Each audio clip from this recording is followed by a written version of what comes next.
R2 back course talking FF7, we're talking some Rebirth, and we're here with kind of a theory discussion video, I suppose. Something we haven't really done a lot of for Rebirth. Not to the degree that we talked about theories when it comes to FF7 Remake, which we did for like 4 straight years, right? I don't know what it is about Rebirth. Like, I've said before that I think it's a fantastic game, and in every way that I can conceivably think of, it's a better game than Remake. But there's something about it where I just don't feel like there's enough to talk about in terms of like theory crafting type shit.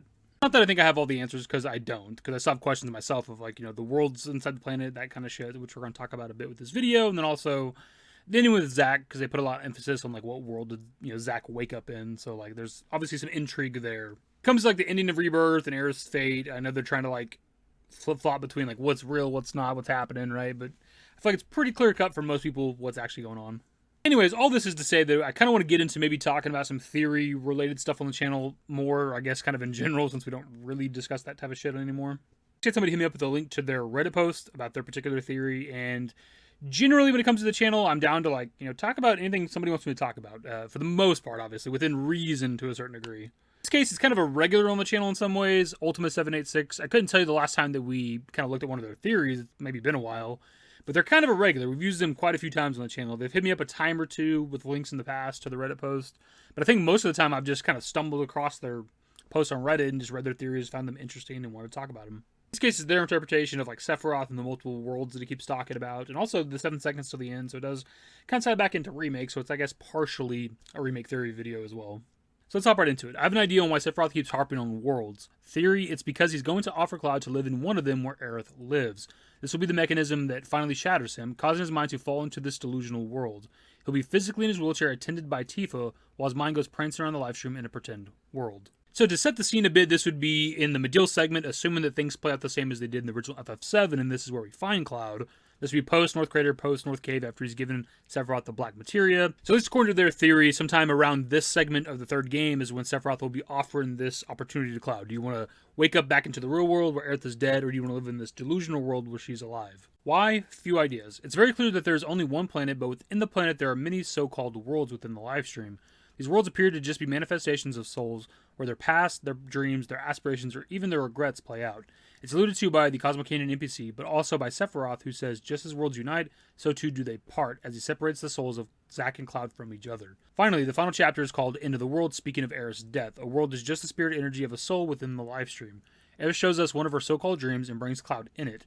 The short-lived world is about to end because she is. Anyhow, while he's there, Cloud is unconscious and seemingly on the verge of death, as revealed by the party as they walk through the sleeping forest. I surmise Sephiroth can do the same for Cloud, causing his consciousness to fall into one of these Lifestream worlds, but this time created by Sephiroth. This will take place at the moment of the reunion, when Cloud arrives at a place where all Genova copies converge to rebuild Sephiroth's body encased in Mako. So we can stop there for a second, because I think all in all this makes a lot of sense, because we know the blow of Aerith's death is going to hurt Cloud, because clearly the route they're going with the end of Rebirth is Cloud not accepting her death, or not fully accepting it. It's kind of weird, because I don't know if, like, he thinks she's physically there, or if he's just not, like, fully accepting her death, and he thinks he's talking to her by some other means or something. I don't know. It's kind of a weird ending, right?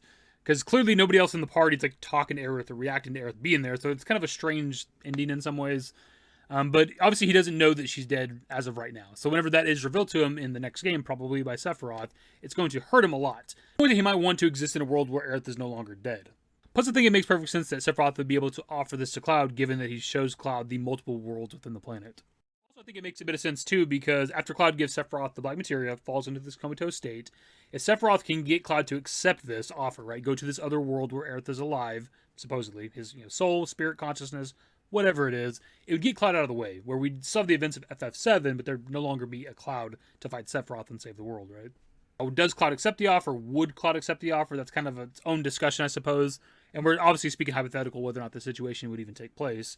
I think you could go both ways, though. I think you could go the route of, you know, Cloud being strong enough to not accept it, to not, with the help of Tifa, of course, that, you know, accept Aerith's death and move on and go back to the real world and help defend it against Sephiroth. I think you could go that other route, too, of him accepting the offer, even if it's only temporary. Maybe the Aerith that he talks to in that world that's alive, you know, tells him what's going on and that needs to get back there and help everybody else or whatever. Or Tifa and Aerith, or just Tifa, however you want to do this shit.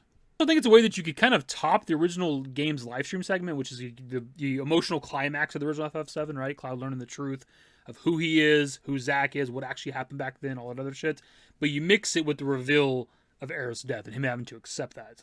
And that's a way you could bring in both Aerith and Tifa to help repair Cloud's mind. I think that's perfectly fine. I know it's a big moment for Tifa in the original FF7, but I think it's fine if Aerith also helps with that.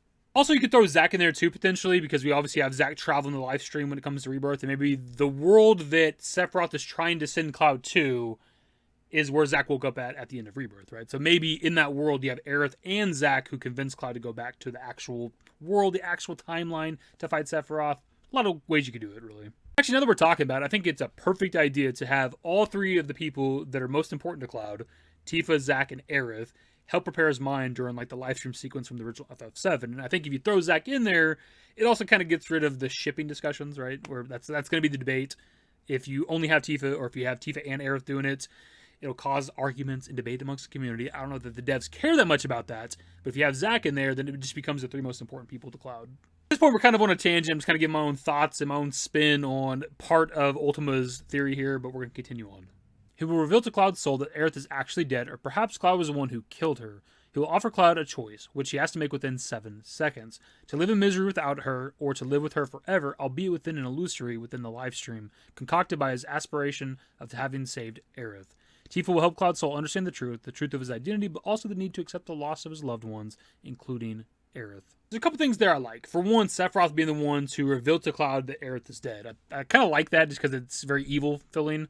I think Cloud would kind of deny it at first, because he does that with the original FF7 during like certain segments where Sephiroth is showing stuff to Cloud. Cloud denies it, of course, until he sees the picture and sees Zack and doesn't know who Zack is, but he does think it's a fake picture, right? I think Cloud would deny it at first, but maybe with the help of either Aerith in the live stream or Tifa or somebody, he would eventually learn that Aerith is in fact actually dead. I guess it also kind of depends on how manipulated Cloud is going into the third game, because obviously we have like the black materia at the end of the game, putting in the Buster Sword. Still kind of weird vibes, almost, Temple of the Ancients, Evil Cloud vibes a little bit there. So I don't know if he'd still be denying Sephiroth in the third game. I'm not entirely sure. Especially by the time of the comatose state and having given Sephiroth the black materia, he's already kind of like given up, right? He's like begging Hojo for a fucking number and stuff. Like he's like crazy Cloud at that point, right? So, and I also personally like the idea of Cloud being the one that killed Aerith. Obviously not intentionally. It'd be, him trying to defend her, save her from Sephiroth, maybe accidentally hit her. And it'd be a bit of a callback to the original FF7, where Cloud is like fighting, Sephiroth controlling him and trying to make him kill Aerith, which we didn't really get with Rebirth, which I think is a big missed opportunity. We do get the kind of crazy manipulated Cloud at the Temple of the Ancients with, Aerith and everything, and I think they handled that very, very well. It's pretty cool. But something I was kind of missing in Rebirth is this moment from the original FF7, where Cloud's like fighting against the, I guess, temptation or the urge to kill Aerith through, obviously, Sephiroth controlling him. Maybe that's for a particular reason. They kind of glossed over it with Rebirth, right? They didn't even do anything like that. It's just Cloud kind of like, there's like a QTE thing of you walking towards Aerith, but it's more or less like instant. You get to the water altar, Sephiroth come down, Cloud try to like stop him, right? I think the reveal of like in that moment of Cloud's like urge to save Aerith, his like drive to want to save Aerith, like maybe he accidentally hit her, delivered the final blow. I don't know. I think it'd be kind of interesting. I don't think Square Enix has the balls to do it. I don't think that would happen. But I think it would make that moment hit harder than it did the original FF7, right? It's not just that Aerith is dead anymore and Sephiroth killed her. I'm the one who did it. But also just simply go the route of Sephiroth just saying that and it not being true, right? He's the one that killed Aerith, but he's trying to convince Cloud, right? Trying to manipulate Cloud into believing that he's the one that actually killed her.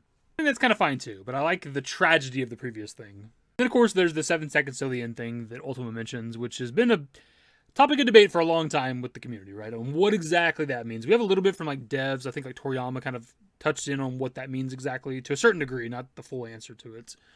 A lot of debate on what that actually means, but the idea of maybe like Sephiroth offers this to Cloud and he has like 7 seconds to decide. Do I go to this world where Aerith is alive or go back to the world where she's dead?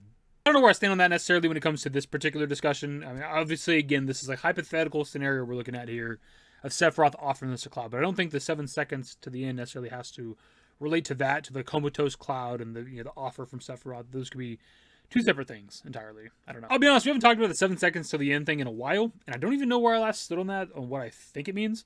And just kind of in general, the edge creation, end of remake stuff, it's just been a while since we talked about it, but at the same time, my brain's kind of fried from talking about it for so long. So again, I don't even know where I stand on it or what I think it means at all. I'm actually kind of curious where the community stands on these 7 seconds to the end now after Rebirth came out. Obviously, Rebirth came out a while ago at this point. But we've kind of avoided looking at theories and talking about theories and discussing that shit on the channel. So I don't really know what people's kind of interpretation of the remake ending is now post-Rebirth. obviously at the edge of creation, we have the two different universes, the one behind Cloud, the one behind Sephiroth. I think the one behind Cloud was like the universe of creation. The one behind Sephiroth was like the universe that'll be destroyed or something like that. We obviously have the different worlds shit that's brought into Rebirth, so maybe that's some explanation. And that kind of falls into maybe a little bit of the discussion we have in here with Ultima's theory of the two different worlds, right? Maybe the universe creation is the one where either that's the one where, you know, Aerith is dead, or the one where she's alive, and the other one's the opposite of that. And Cloud's got to choose between them. We're kind of talking about it out loud. Maybe that is what the 7 seconds to the end thing was alluding to, that I kind of denied before, because there's two universes in that moment, right? Maybe Sephiroth's saying that Cloud needs to choose between them. And I think that's kind of it for this particular theory discussion. I gotta say that I kind of like it, because I hadn't really thought of what are we going to be doing with Cloud in the comatose state in the third game, right? Like, when Cloud's comatose, presumably in Midil in the third game, like, we're going to have to visit what he's doing, right? He's in a comatose state, but his mind, his consciousness is somewhere else, right? And we're going to probably be following that and seeing that. And I like the idea that, like, Sephiroth is offering this opportunity to him. Even in his comatose state, Sephiroth is still trying to fuck with Cloud. Somewhere along the way, you know, Tifa, Aerith, Zack, combination of those, maybe all three, are going to help repair his mind. It'd be kind of cool, too, to see Cloud kind of traversing the Lifestream and going from the different worlds and stuff like that we got to see with Zack in Rebirth, right? We got to see it with Zack here. Now Cloud's going to do it at least a little bit in the third game, potentially. Of course, as always, pass off to you guys what are your thoughts on this particular discussion. Do you think Sephiroth showing Cloud the multiple worlds, the whole segment in Rebirth, is kind of a setup for the third game, where he's going to offer Cloud the opportunity to exist in a world, whatever exist means, where Aerith isn't actually dead? I mean, obviously she's dead, but he can exist in one of these Lifestream worlds where she's not dead, where you can, like, interact with her and talk with her and shit. Also, what are your thoughts on the 7 seconds of the end discussion that we had in this video? Do you think it relates to maybe this kind of scenario that we're talking about? Is it something else entirely? Also, what are your thoughts on Cloud being the one that kills Aerith? Anyways, that's the video. Subscribe to the channel if you guys have new social works in the description below. Follow me on Twitter, @DaveYT. That's it. Bye. Used to care what people thought, but now I care more, and nobody out here's got it figured out. So therefore, I've lost all hope of a happy ending, depending on whether or not it's worth it. So insecure, no one's perfect. We spend it with no shame. We blow that like Coltrane. We in here like Low Gain, or leave it like Cobain.